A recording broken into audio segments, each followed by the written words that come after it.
माँ जो अपने बच्चों को जन्म देकर इस दुनिया में लेकर आती है, उसे पाल पोस कर बड़ा करती है, उसकी रक्षा के लिए दुनिया से लड़ जाती है। लेकिन क्या हो जब वही माँ अपनी बेटी की कातिल बन जाए। हम आज आपको ऐसी कलयुगी माँ की कहानी बताएंगे जिसने सिर्फ बेटी को अपने प्रेमी से बात करने पर मौत के घाट उतार दिया। उसने अपने कलेजे के टुकड़े को मौत की नींद सुलाने से पहले एक बार भी नहीं सोचा और अपने मामा और ममेरे भाई के साथ मिलकर इस खौफनाक साजिश को अंजाम दे डाला। किस तरह से एक कलयुगी मां अपनी बेटी की हत्या करती थी, इसे देखिए इस रिपोर्ट में। बॉयफ्रेंड से की बात, मां ने उतारा मौत के घाट। मां बनी हैवान, हत्या का बनाया प्लान। सिर कटी लाश, जेब में पर्ची, मां ने रची हत्या की साजिश। मां की ममता तार तार, रिश्ते हुए शर्मसार। तस्वीरों में दिख रही ये लड़की आस्था है, लेकिन ये अब दुनिया को अलविदा कह चुकी है, दुनिया को छोड़कर जा चुकी है। और इसको इस दुनिया से भेजने वाला और कोई नहीं बल्कि इसकी खुद की माँ है, जो इसे दुनिया में लेकर आई। आज उसी कलयुगी माँ ने अपनी बेटी को मौत के घाट उतार दिया। और वजह सुनकर आप खुद हैरान हो जाएंगे कि क्या कोई माँ इतनी सी बात के लिए अपनी ही बेटी को मौत की नींद सुला सकती है, उसकी निर्मम हत्या कर सकती है। बात सिर्फ इतनी थी कि आस्था अपने प्रेमी से बात कर रही थी, जिसका पता उसकी माँ को चल गया। और माँ को ये बात इतनी नागवार गुजरी कि उसने अपनी ही बेटी की हत्या कर डाली। उसने इस वारदात को अकेले अंजाम नहीं दिया, बल्कि अपने मामा और ममेरे भाई के साथ मिलकर ये खौफनाक साजिश रची।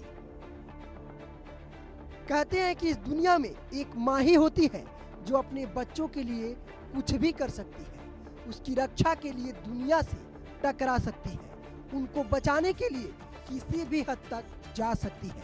लेकिन इस कलयुगी दौर में ऐसी भी माँ है जो जन्म देने के बाद उसकी जिंदगी भी छीन सकती है।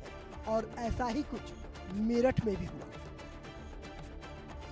यहाँ प्रेमी से बात करने पर नाराज माँ ने 2 नाबालिग बेटों और मायके वालों के साथ मिलकर बेटी की गला काटकर हत्या कर दी, वो भी इतने खौफनाक तरीके से जिसे सुनकर किसी की भी रूह कांप जाए। लेकिन इस कातिल माँ का दिल नहीं पसीजा। माँ ने बेटी के हाथ पकड़े और ममेरे मौसेरे भाइयों ने धारदार हथियार से गर्दन काटकर अलग कर दिया। इसके बाद शव को ठिकाने लगाने के लिए धड़ और सिर को 2 कारों में अलग अलग रखकर ले गए। घर से 13 किलोमीटर दूर बहादुरपुर नहर में धड़ फेंक दिया। फिर वहां से 10 किलोमीटर दूर जानी गंग नहर में सिर फेंक दिया।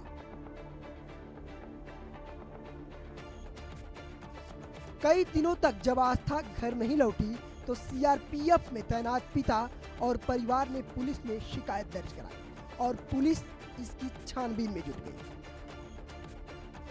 हत्या के बाद अगले दिन आस्था की लाश को लोगों ने देखा तो पुलिस को जानकारी दी। पुलिस मौके पर पहुंची, लेकिन लाश का सिर कटा होने की वजह से पहचान नहीं हो पाई। पुलिस ने सिर कटी लाश को पोस्टमार्टम के लिए भिजवाया। तब मर्चरी में लड़की की सलवार की जेब में एक पर्ची मिली, जिसमें एक मोबाइल नंबर लिखा था। पुलिस ने उक्त नंबर पर कॉल किया। ये नंबर विकास का था। पुलिस ने आस्था की विकास से पहचान कराई। उसने खुद को आस्था का दोस्त बताया। इसके बाद पुलिस आस्था के घर दादरी गांव में पहुंची। यहाँ छात्रा की मां राकेश देवी और नाबालिग 2 भाइयों से आस्था के बारे में जानकारी ली। परिजन आस्था की गुमशुदगी, उसकी तलाश की कोशिश जैसे कई सवालों के जवाब नहीं दे पाए। पुलिस ने छात्रा की हत्या के शक में माँ, भाई, 2 मामा, ममेरे भाई मंजीत उर्फ मोनू और दोस्त विकास को हिरासत में ले लिया।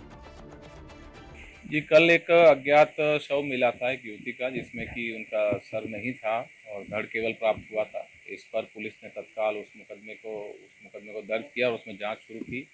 दौरान जांच पुलिस को युवती की शिनाख्त हुई और पूरे घटना का अनावरण हुआ है, जिसमें कि ये सामने आया है कि युवती का अपने परिजनों से काफ़ी मतभेद हो गया था और इस पर घर में आए दिन झगड़े होते थे और इसी बात पर नाराज होकर युवती की मां और उसके भाई ने उनकी गला दबा के हत्या कर दी और बाद में अपने युवती के मामा और उनके अन्य परिजनों के साथ मिलकर इस शव को इन्होंने ठिकाने लगाने के उद्देश्य से रात में उठा के और नहर में फेंका।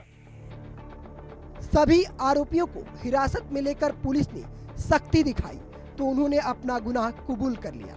पुलिस ने एक कार बरामद कर ली है जिससे धड़ को ठिकाने लगाने के लिए ले जाया गया था। अब पुलिस सभी आरोपियों के खिलाफ केस दर्ज कर आगे की कार्रवाई में जुट गई है। प्रेम प्रसंग के चलते हुए 17 साल की लड़की की मां, भाई और मामाओं के बच्चों द्वारा गला काटकर हत्या कर दी गई। वहीं जो युवती है, युवती की जो डेड बॉडी वो मेरठ के थाना प्रतापपुर में मिली थी, जिसकी जो शरीर है उससे उसकी जो गर्दन है वो अलग थी। लेकिन सबसे बड़ा पुलिस के सामने यही सवाल था कि आखिरकार जो ये युवती है कौन है, और उसके बाद आसपास के थानों में उसकी सूचना दी गई थी और जो उसकी बॉडी को पीएम के लिए भेज दिया गया था। लेकिन पीएम के बाद जाने के बाद जो युवती थी उसकी जो पैंट है उसमें से एक पर्ची मिली थी और उस पर्ची में एक नंबर लिखा था। पुलिस ने इस नंबर पर जब फोन किया तो एक लड़के की पुलिस से बात हुई। उसने बताया जो लड़की है उससे मैं प्रेम करता था और वो मेरठ के थाना दोराला क्षेत्र की रहने वाली है। पुलिस जब उसके घर पहुंची और पुलिस ने उसके परिवार से गहनता से जांच की तो सारा मामला खुल के सामने आ गया। जहां लड़की की मां ने बताया कि पास के ही गांव के रहने वाले जो युवक है उससे लड़की का अफेयर चल रहा था, लगातार उससे बातें जो करती थी। मेरठ से इंडिया न्यूज के लिए पंकज गुप्ता।